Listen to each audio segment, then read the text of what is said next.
discuss about concurrency control. Now, types of concurrency control, log-based protocol, compatibility function, basic steps of log-based protocol, and limitations of log-based protocol. Okay, so first of all, now what is concurrency? So already I have discussed about that when more than one transaction executes simultaneously in the database. That means what? Suppose one schedule is there and transaction 1 and transaction 2 is working on same database and using the same variable, say for example A. Now suppose concurrently, so that means what? T1 is executing some portion of the is a transaction, then T2 is executing some portion of the operation, then apply context switch, then use T1 execute some portion of its operation, okay, and after that apply context switch, then execute this portion of the T2. And if few common variables are there, A, B, C, so suppose here we are using ABC variable, ABC variable, ABC variable, ABC variable. To ensure the isolation property, the DBMS must control the interaction among the concurrent transaction. This control is achieved through concurrency control. Okay, so using concurrency control, we can ensure the isolation property of the DBMS. Okay, now types of concurrency control. There are now question is, why should you use concurrency? Now if you use concurrency, there are advantages. Few advantages are there. That means that we can reduce the waiting time, we can reduce the response time, we can increase the resource utilization, and we can increase the efficiency. Okay, so these are the advantages of concurrency. Now there must be some limitations. So the limitation is what? Inconsistency. That means what? It may be possible that if you use unrestricted concurrency, then the database is in inconsistent state. Okay, now to maintain the conflict serializability, already you know what is conflict serializability. So to maintain the conflict serializability, we may use different types of concurrency control. So already you know the types, these are the types. So these are the log based protocol, timestamp based protocol, and validation based protocol. Okay, now in this video we'll discuss about the log based protocol.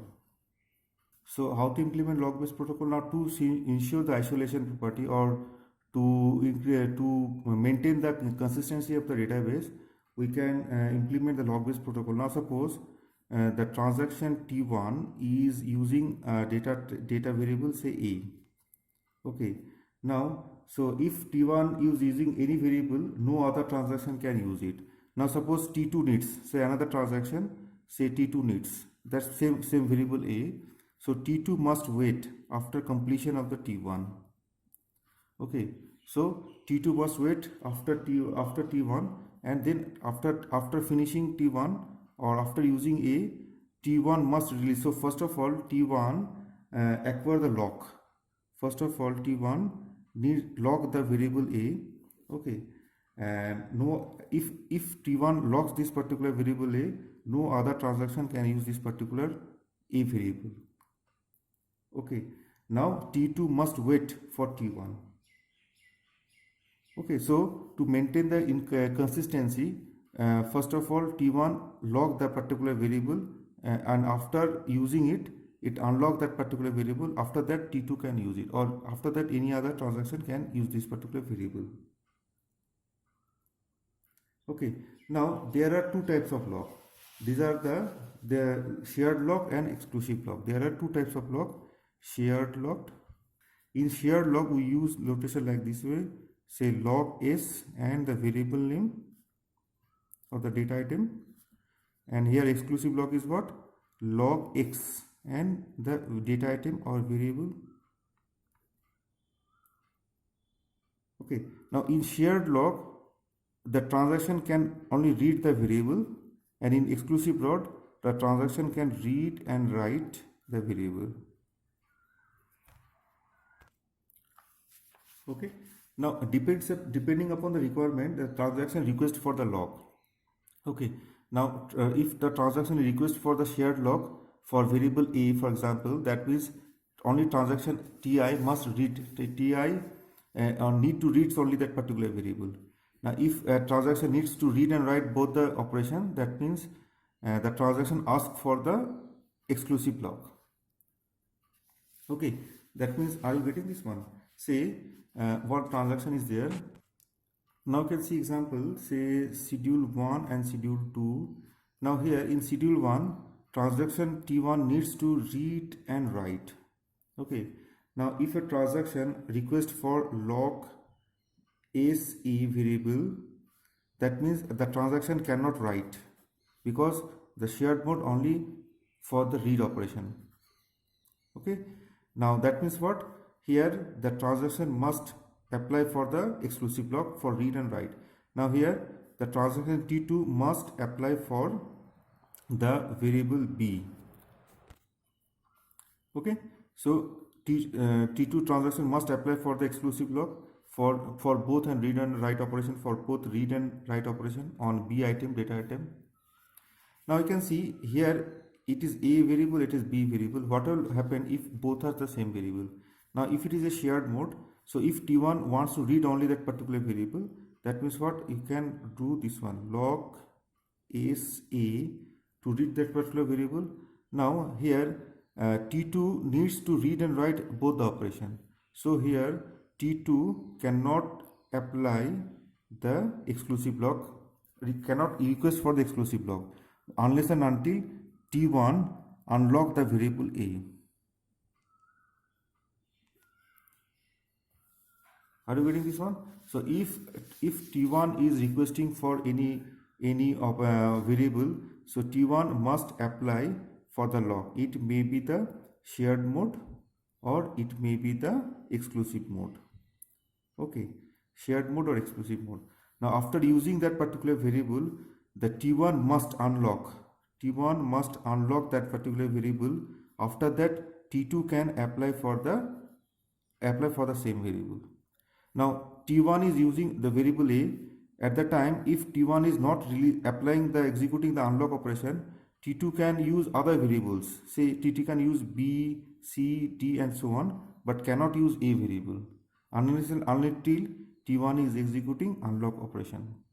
Now once T1 is executing unlock of A operation, that means what? Now other transaction can use that particular variable. Okay, so that is the basic operation. If a transaction has that particular lock on that particular data item, no other transaction can use that particular variable if it is exclusive mode lock. So what is shared lock? So if TI transaction has obtained the lock SA, shared mode lock, then TI can read the value of A variable but cannot write. Similarly, what is exclusive lock? So if a transaction TI has obtained the lock XA, exclusive mode lock on variable A, then TI can both read and write. Are you getting this one? Okay. Next is the comparativity function. So you can see here, say two transactions is there, say TI and TJ. Both the transactions are there. Now log S and log S, both the logs are compatible to each other. That means what? More than one transaction can apply the shared mode lock on the variable, same variable. Now if any one of these is the exclusive mode lock, so you can see S, X, X, S and both X, that means it is what? Not compatible, not compatible, not compatible. So shared mode, this is what? Shared mode. If they are shared mode, that means what? They are compatible, we can apply it. And if it is the exclusive mode, if any one of the exclusive mode, that means what? Simultaneously we cannot use this particular variable, and it is because both the lock are not compatible. Now you can see this particular example. Say T1, T2, T3, T4, T5 example transactions are there. Now T1 asks for lock X, T1 gets that particular lock. If T2 asks for the same shared mode for A, now T2 also get that particular T2 also gets permission to use this particular, to read this particular variable A. Now another once again, now you can see T3 is also asking the shared mode variable for a same variable, A variable. So shared mode. Now T3 also will get the permission to read this particular variable. So if it is only to read that particular variable, no problem. Anyone can read this particular variable. But if it is a write, if any transaction write that particular, update that particular variable, then transaction T5 must wait to unlock all the transactions, to unlock the variables by all the transactions T1, T2, T3, T4. After unlock this particular lock, T5 can apply for the exclusive lock and can get the permission of the exclusive lock. And after that, or definitely T5 can update that particular variable A. Okay, so shared mode, if both are shared mode, it is compatible, no problem. They can apply for the same, they can use it simultaneously with any one of these is the exclusive mode. So you can see another example. Suppose T1 and T2, and here it is say log XA. Okay, and T1 say some read write operations are there. Now T2 cannot apply any type of request. Say it may be log shared mode or exclusive mode. Cannot get any permission for using these two log, because exclusive mode and shared mode, both are not compatible to each other. So unless and until T1 is unlocking this particular variable A, T2 cannot get any permission for shared mode log and the exclusive mode log. Okay, so in summary, shared mode is compatible with the shared mode but not with the exclusive mode, and several shared mode log can be held simultaneously on a particular variable. Okay, say variable A, and exclusive mode log request has to wait until the currently held shared mode log are released. Okay, this particular transaction exclusive mode log must wait for the other transaction. Okay, next we discuss about the basic steps of these two logs, say shared mode log and exclusive mode log. Now if Ti needs shared mode log, suppose Ti needs shared mode log, and what is Ti? So here Ti is a transaction where I varies from 1 to n. So total n number of transactions are there. So we assume that Ti transaction needs this particular shared mode log. Now where the transaction Tj is what? Tj is not equal to Ti. Okay, and I and j varies from 1 to n. So Tj is another transaction. Now if any transaction Tj is holding a log, if it is no, then grant the log to Ti. Okay, and if Tj is holding this particular log on that particular variable, yes, then check whether it is compatible or not. So that means whether it is a shared mode or exclusive mode. If it is shared mode, that means it is what? Compatible. Then yes, that means what? Grant the log, because we ask for the shared mode log. And if it is not compatible, that means what? Tj hold that particular variable in exclusive mode log. That means what? It is no. Then wait. If it is compatible, if it is not compatible, if it is no, then wait for some times and then check once again that any other Tj is holding that particular log or not. Okay, and this is the basic steps of using the shared mode log. And you can see this is what our exclusive mode log. Now Ta needs exclusive mode log XA. So what is Ta? Ti is what? It is a transaction. Ti is a transaction. I varies from 1 to n. Same I varies from 1 to n. Number of transactions are there. And any other Tj is holding a log. Okay, on that particular variable, say A. Now check whether it is yes or no. If it is no, that means grant the log for that particular variable. If it is yes, so definitely it should be the incompatible, because we are asking for the exclusive mode log. So now if Tj is holding shared mode or exclusive mode, that should be it is not compatible. So must wait. So you can say Ti must wait, and after that check once again whether any other Tj is holding a log not. Okay, so this is the basic step of using exclusive mode log. Okay, now here you see some basic examples, some set of examples, simple example using the logs. Okay, now schedule 1, 2 transactions are there, T1 and T2. Now here the transaction needs read A. Okay, A is equal to A minus 1 and write A. That means what? Transaction needs the exclusive mode log on variable A, and after that apply the unlock A. That means what? Other transaction can use this particular variable A. Are you getting this one? Now similarly, so if A suppose the initial value of A say 200, and initial value of B, say it is 100. So after that operation, what is the A value? We can say the value of A is what? 100, 200 minus 100, it is should be 100, and B same as 100.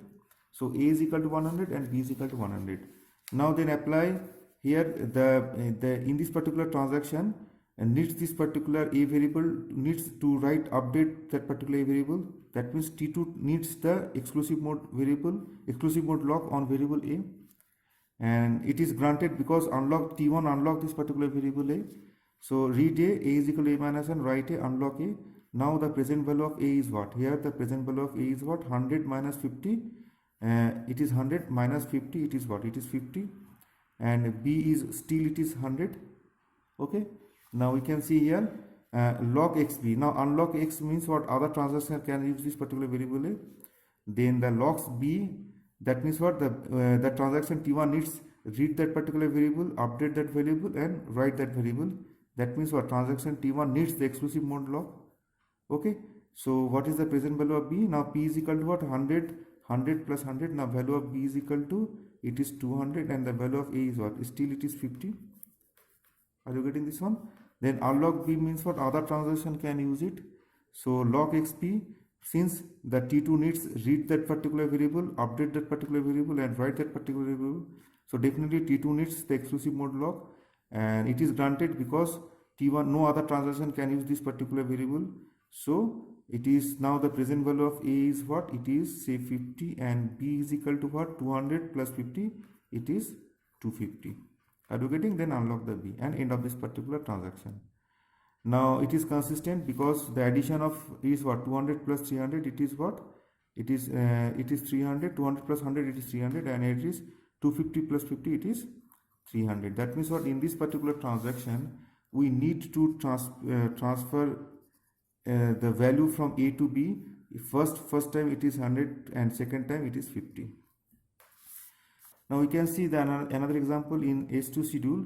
Two transactions are there, T1 and T2, and T1 needs only to read that particular variable and display the value A plus B. So T1 applies for the shared mode on variable A and B. Okay, now it is granted, and after that T2 also needs to read that particular variable, only read that particular variable, and here T2 also asks for the shared mode lock. Okay, and both the shared mode lock SA and SB both are compatible, and that means what? T2 also gets that particular permission to read that variable, and after that T1 unlock that A and B, and T2 unlock A and B, so that other transaction can apply for the exclusive mode lock for the variable A and B. Now you can see here the two transactions are there, T1 and T2. Here log x means what? Read that particular variable and update the value A is equal to A minus 100. Now T2 needs to read that particular variable, but so before that T2 needs to apply the lock. Now it should be shared mode lock, but this exclusive mode lock and shared mode lock both are what? It is not compatible. So T2 transaction must wait. Okay, it must wait till T1 write that, update that variable, or apply or use the unlock transaction, unlock A. After that only T2 starts its execution, then gets the permission from here and use that, and T2 can read that variable. Okay, in that position T2 cannot read that variable because T2 don't have the permission to read that particular variable. Are you getting this one? In the next video we'll discuss about the limitations of log bridge protocol. Thank you very much.